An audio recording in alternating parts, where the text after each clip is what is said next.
best wel een dwaan douwen. Ik ben nou live aan het gingen, inderdaad. De dames hebben me gevraagd of ik ze filmpje wil, maar ik begin bij die dus. Ja, net zikjes inderdaad weer goed. Ja, het ziet er goed uit. Jan, waar is die skeren? en waar wordt het op stream trouwens? Dat is dan de dames vreetje. Dat is op Facebook inderdaad, maar jullie hebben volgens mij zelf een pagina. Ik stream even het sikje. Jan, doe knipt hem er net al, jongen. Doe even stil. Oh ja, mijn sik beknipt. Oh, dit is werkelijk ranzig, dit. Nou, bijna. Oh, dit weer. Ja, hier geluk. Uw baas is op vakantie. Ik hoop net dat hij shot. Ik zal even een mooie zinval lezen. Een betere wereld begint bij jezelf. Daarom willen wij, Annemarie Lindeboom en Mark van der Valk, liefde en aandacht schenken aan de medemens. Doe je mee. Ja, je zou tekst lezen, dan denk ik, dan moet ik even iets meer weten. Leuk dat we er binnen trouwens, dames. Wat ga je hem doen? Nou, we gaan dit weekend een roadtrip voor de liefde doen. Dus we gaan door heel Nederland mijn autoke. En leuke gesprekken gaan, met mensen kletsen over hoe we nou eigenlijk met elkaar omgaan. Wat is de aanleiding? Waarom? Nou, wij hebben 2 jaar verliezen, hebben we het een keer die in. Toen zitten we bij elkaar en Annemarie en ik bedenken sowieso nog wel eens rare dingen. Ja, je bent heel creatief. Vind ik ontzettend leuk trouwens. Dus wij toch, we zijn wel, zullen we het weekend voort? En ik zei, nou, ik wil wel een weekendje voort, maar dan wil ik wel een bepaalde reden. En misschien kunnen we dus iets dwan in Nederland. En zodoende is het eigenlijk ontstaan op de steeds. Nou, we willen juist vreemde mensen kunnen hoe zei ze dat? Ja, oorspreken, oorklampen misschien wel. Precies. En om te zeggen van wie ze binnen, wat ze doggen. En dat is eigenlijk een beetje aandacht en een beetje extra liefde, Jan. Is dat vanwege misschien wel de wereld, de maatschappij van nou? Nou ja, wat ik wel een hele protestje is dat we een beetje hudden worden met z'n allen. Vooral online. Wel, het is heel makkelijk om iedereen een beetje uit te voeteren. En ik vind het altijd wel heel intrigerend hoe lang het wordt voordat we dat in het dagelijks leven gaan doen. Of is dat misschien al aan de gang? En ik denk juist met dit soort initiatieven, misschien dat we mensen weer even wat bewust kunnen wijzen van we zijn al geen gewoon mensen, we hadden geen verhaal, we zijn er al geen wezen.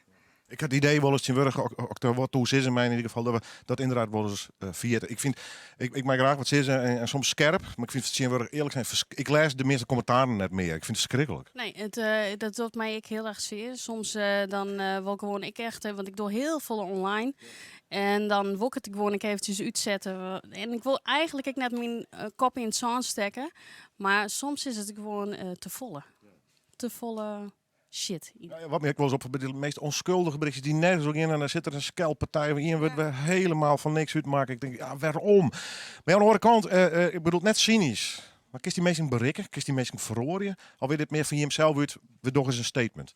Nou, ik denk misschien kerst de mensen net berikken, maar misschien kerst wel ervoor zorgen dat hun net iedereen berikken. En dat we wel positief zijn bij jezelf bloeien. Van hoe we zelf binnen. Hij heeft de verklaring voor dat het zo hut en scherp en soms ongelooflijk onguur en onfatsoenlijk is? Ik denk dat wij juist in een hele transparante wereld leven. En daar toch zelf veel dingen sjuggen. En ik heel snel een mening ergens hoef vormen.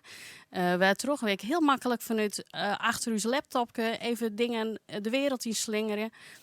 Waar angst in zit. Het is toch wel voornamelijk angst was het just en yes en last. Ja, maar ik denk wel, dat is een onderdeel van uw ding. Het is gewoon om even te laten zien hoe leuk het eigenlijk is om mij onbekende mensen en vreemden een leuk spontaan gesprek te hebben en oprechte interesse te tonen voor iedereen. Dus op een positieve manier. En dat is net alleen nog om een statement te maken, maar dat is gewoon omdat we dat beide eigenlijk gewoon stiekem heel erg leuk vinden. Nou ja, dat mag het ook leuk vinden. Tuurlijk, je in de auto zitten, dan mag het lol gehad, hoor. Ja, zeker weten. We hebben natuurlijk maakt ze vast wel weer een hele mooie Spotify-lijst met lekkere nummers die we ondertussen draaien. En wij willen inderdaad heel veel fun. Ik werd daarnaast. En dat is eigenlijk wat we meer nodig hebben. Een beetje meer fun. Hij een route of Schoenbol? We gaan sowieso richting Arnhem. Want de vorige keer hebben we toen de linkerkant van het land hoorn. Dus nu gaan we de rechterkant van het land doen. En wat doe je? Stap je met de auto? Spreek je mensen gewoon aan? Krijg je een knuffel? Weet ik veel? Ja, misschien wel. Knuffels, zoenen, waar niet. Precies. Nou, vorige keer nam sommigen het wel iets te letterlijk. En toen, Die wie een te leef. Ja, die weer te leven. En die zeiden, nou ja, kiss and drive, dat willen wij wel dwans zijn, die jongens. En voordat ik wist, toen weer er ietsjes... Wat heel enthousiast. Ja, heel enthousiast. Je streamen live, dankzij Douweno, maar game alle stream. Komt er een site? Is er een site? Nee, we hebben Facebook, Snapchat en Instagram. Alles Kiss and Drive Section. Dus daar kun je dus op volgen.